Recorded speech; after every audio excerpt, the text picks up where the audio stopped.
My name is Dr. Mark Joseph O'Connell, and this is a poem that was inspired by the work of Eileen Myles, and it is called Nectar. The sun's embrace, now fading, means so much. As shadows deepen, the world grows tender. In sultriness, the twilight's gentle touch. Queer lilac, vibrant in its clutch, comes forth, our love in colors purely rendered.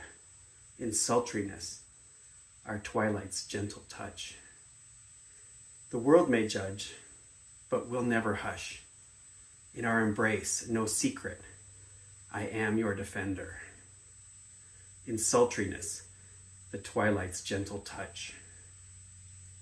For everyone like us, our hearts shall rush. In unity, our love radiates splendor. This loss of light, I cherish it so much.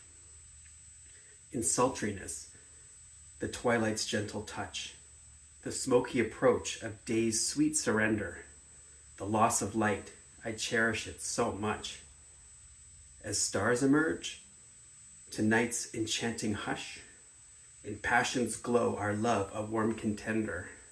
In sultriness, the twilight's gentle touch, this loss of light, I cherish it so much. Happy New Year, everyone, and I will see you all in 2024.